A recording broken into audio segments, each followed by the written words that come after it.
Hola. This is not gonna work. Yeah, not like that. Does that work? Whoa. Oh, hey. So, we're just driving in the car. Yeah. Hopefully now you just don't hear the car the whole time. Oh, the blinkers. Yeah, the blinkers. Okay. Anyway, we're gonna try. So, the things we're gonna talk to you about today are kind of how we used to live. I got my girlfriend Jamie to send me some pics of her closet, which actually is an entire room in her house, which is very comparable to what I used to have, and what it's like now, which is actually like a shared closet. And it could, including our outerwear, could actually fit, I think, everything. Yeah. And just talking a little bit about the journey. So here are some pictures. Let's start with that.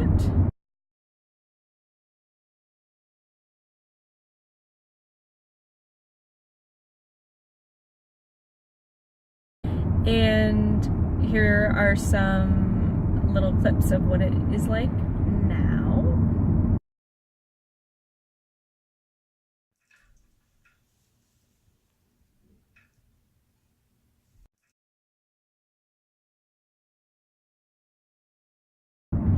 And so, the tiny house aside, minimizing is a thing that we've talked a bit about. I've gone back and forth several times over the years. I will have like a massive wardrobe and shoe collection, and then I will decide I need to downsize. So, years prior, the difference and similarities to now are the differences being now we won't have a choice. When we do get in the tiny house, we will be forced to minimize. A parallel from a prior purge versus this like hopefully permanent lifestyle purge is that two things. I used to suffer from a tremendous amount of anxiety about getting dressed. I was going through a lot of things, felt I needed the outside to present perfection, and not that I think I'm perfect now. I think you look perfect all the time. Of course you do. But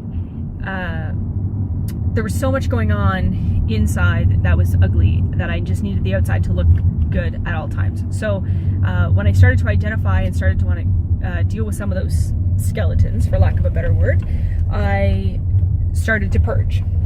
I had to go back to college after being a hairdresser, and my first year of college, the girls at school, they didn't see me in the same outfit twice.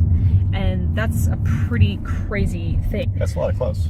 It's a lot of clothes. And even like some of the girls, I would hang out with them outside of school, and they still hadn't seen me in the same outfit for an entire year. So that's excessive. So I started to want to deal with some of that, and started to purge some. Actually, rewind.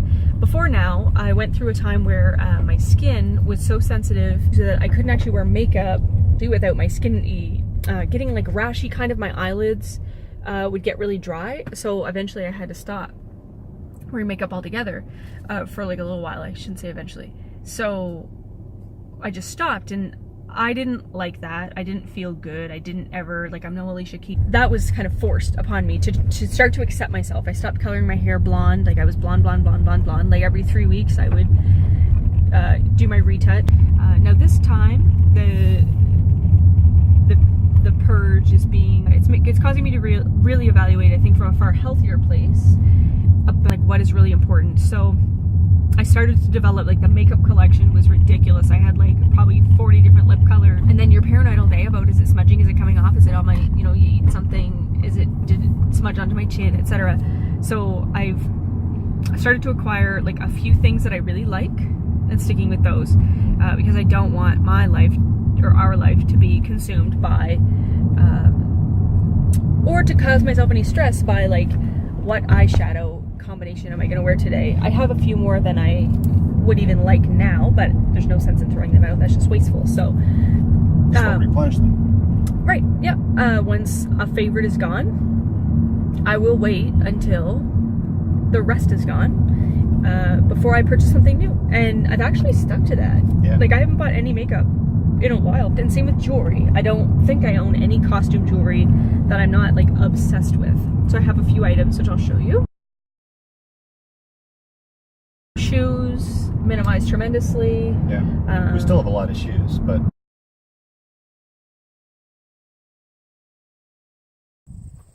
hey. Hi.